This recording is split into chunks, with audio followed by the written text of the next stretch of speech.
Camacho-Black. She goes by Izzy. She calls herself the intentional healer. You want to talk about transformation the last couple of years? This woman right here. She's stepped up, she's made the changes, and she's living her life.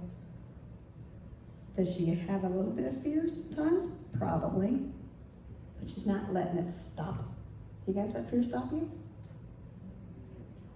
Try not to.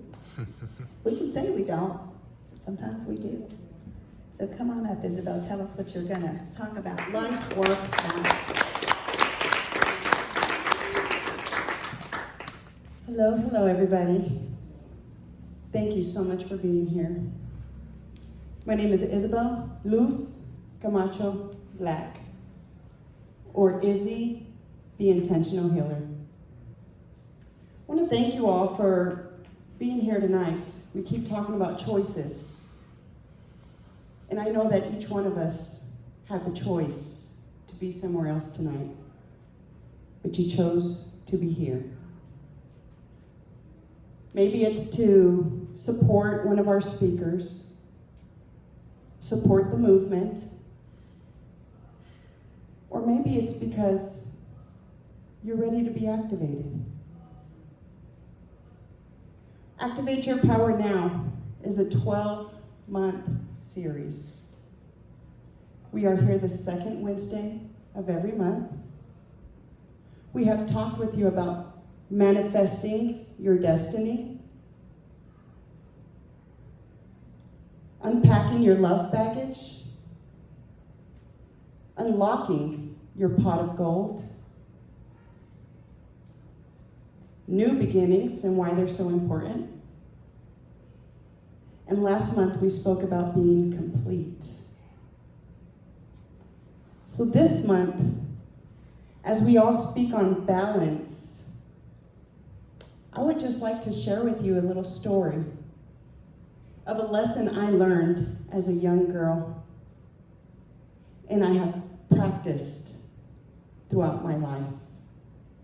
And it's important to remember that intentional living, it's a life practice, and it's never going to be a perfect.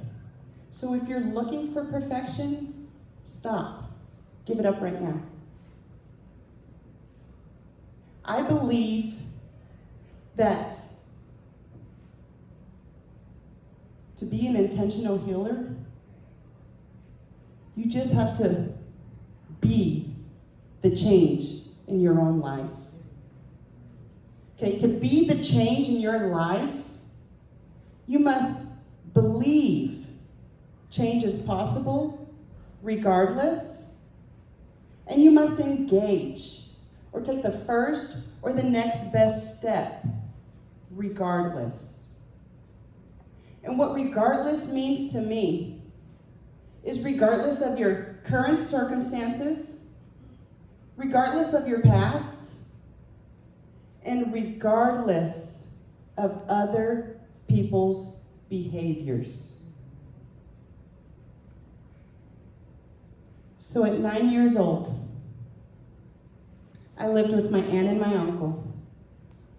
And where I'm from, El Paso, Texas, we don't only have ice cream trucks driving through the neighborhoods, we have fruit trucks driving through the neighborhood.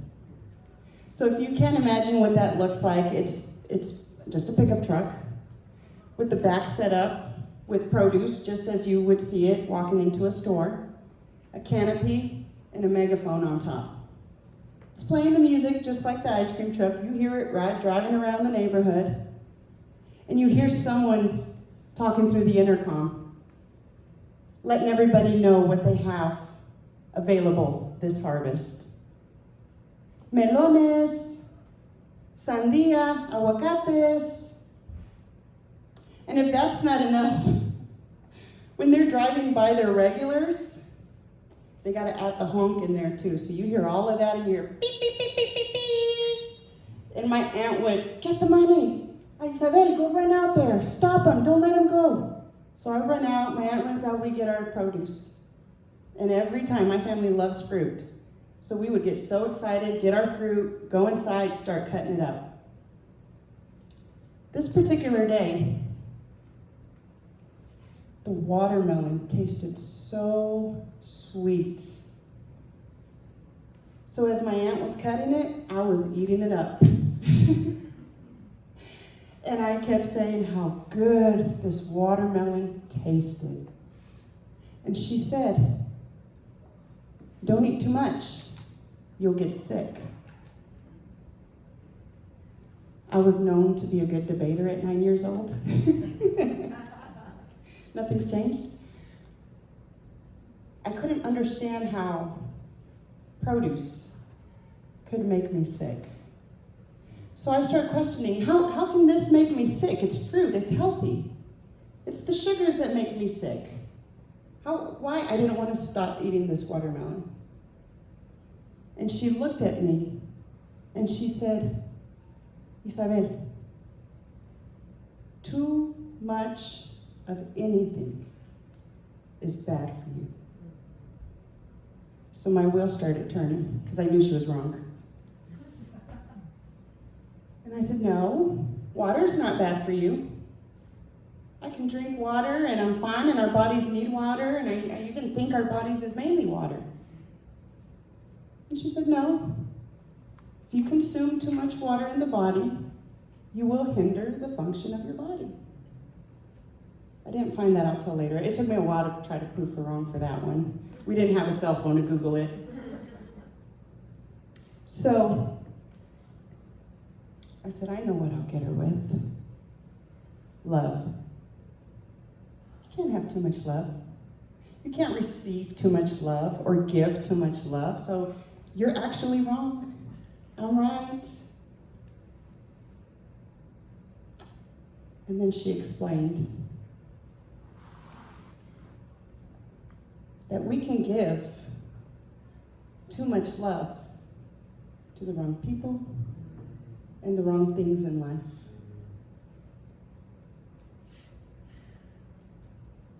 And if that is going on, you are off balance. So, a good indication to know that you are off balance, I lost my train of thought. It really is.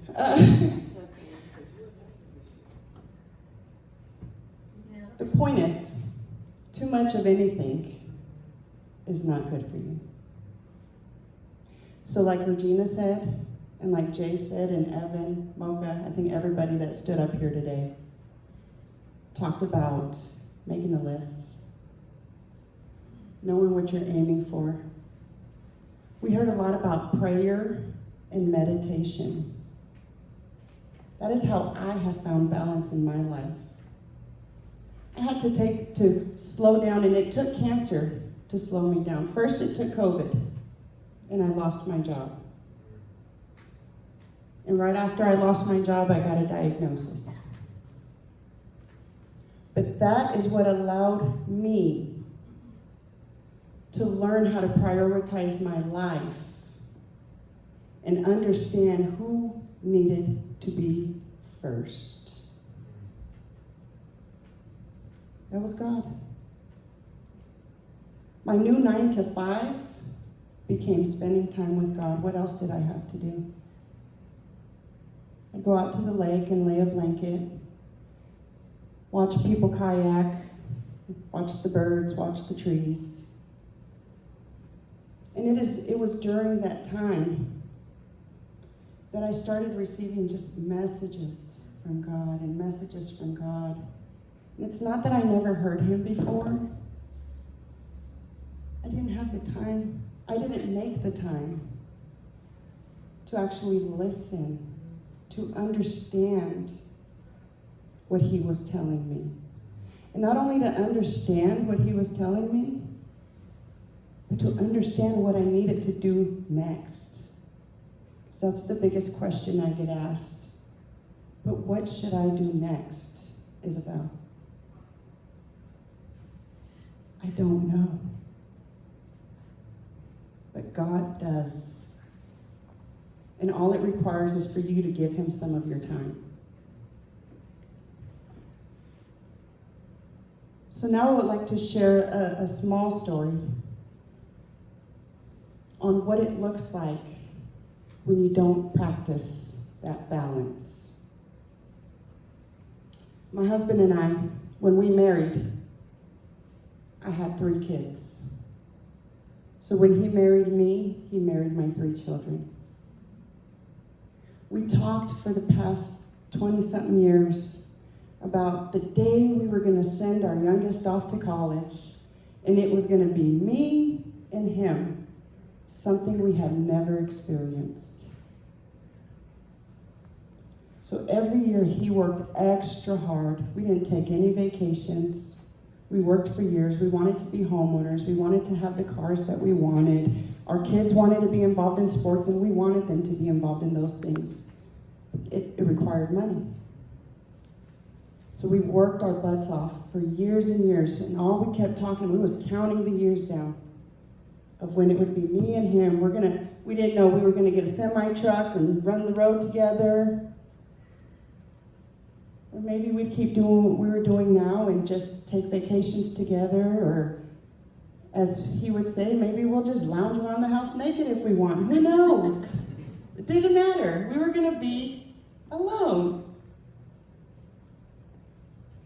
Fast forward 2019.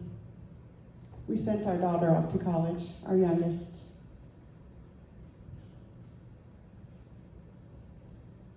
And all of a sudden, our life got very quiet. He was working still 60 to 70 hours a week. So I was sitting at home by myself. It didn't feel fun to me. Before I knew it, I woke up one morning and I was going to the restroom, and I walked by my husband's side of the bed. And I saw his glasses there, and I said, he left his glasses today, that's weird. Oh well, he has more. He has numerous pairs. But he wears those ones to work. Went to the bathroom, came back. As I'm walking back, I saw his phone. I was like, okay, glasses and phone. I mean, he's not really a forgetful person at all. So I was like, now that's weird, but what can I do? I can't call him to tell him he left his phone home. So I get in the bed and I just start thinking, man, that's gonna suck for him. He can't see and he can't tell me he can't see. But something didn't sit right. So I got up. I don't know why I got up. We had a 5-bedroom house. No one was living there but me and him. Get up, I leave the room, and I just start walking down the hall to where all the spare bedrooms are, and I'm like, why am I even walking over here? And I open one of the spare rooms, and my husband is laying in bed under the blankets. I start saying his name, Dave, what are you doing? And he looks at me in confusion. And with almost a child's voice, he said, I don't know. I said, well, you better figure it out. When I get scared, I get mean. I don't know why. I said, you need to figure it out, and you need to figure it out right now. And I go up to him, and I pull the blankets. Did you call your job? And he's confused. No. So I go and I get his phone. And I give it to him. I tell him, you're going to call your job right now, and you're going to tell him you don't feel good, and you're going to tell him you won't be there today. And you apologize for not giving them a call earlier. So he calls. I won't be in today. I don't feel good. I don't know. He was confused. He hung up the phone, and I started scolding him. I wanted to know what was going on. He's my pillar. He's my rock.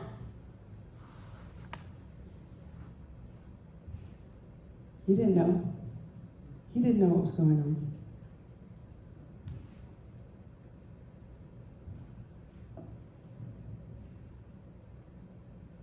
There was some other incidents that had happened the day before that had scared me also. So that was, for me, the last straw.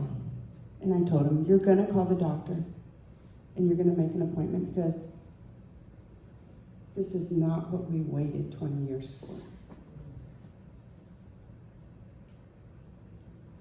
During that time, we had fell behind on our mortgage, probably the year before that, and we were trying to play catch up. During that time, we were having a foreclosure sign being put on our door every Thursday. They were coming to make sure the property had not been vacated because the mortgage company had refused to accept money from me at that point. Even though I was trying to pay them, I missed 2 months. I wanted to pay them the rest of the months, they wouldn't take it. It was in that moment that I realized the house mattered nothing to me. Sure, we bought it as an investment property with a 5-year goal, but if we would have lost it that day so that I could have my husband, I would have given it up. Our cars, I told him, we're selling our cars. We're selling anything we need to sell. You are not going back to that job. And I don't care if that means we lose everything. That job is killing you. He sacrificed himself for so many years because he had to. And we were in a new season. He didn't have to. Our babies were grown. We were about to reach our 5-year mark. The goal was to sell the house. I couldn't imagine myself being in that house and him not being here. So it took a big leap of faith for him to switch jobs. And they say the devil is always at work. Because when we finally built up the courage and we said, I don't care if we're taking a $5 an hour pay cut, you're losing all your overtime, you're not working there anymore. As soon as he made the change, we accepted less money, I got my diagnosis. First question he asked me, matter of fact, I think he even called the old job. Should I go back? We're gonna have doctor bills now.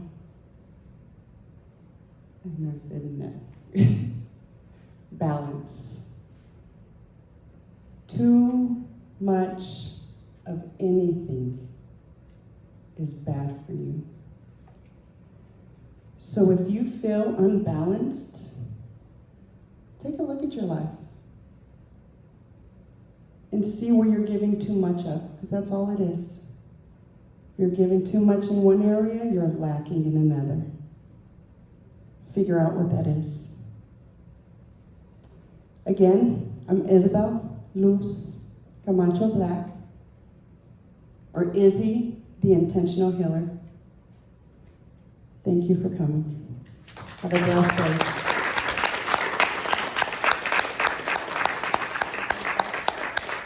Thank you.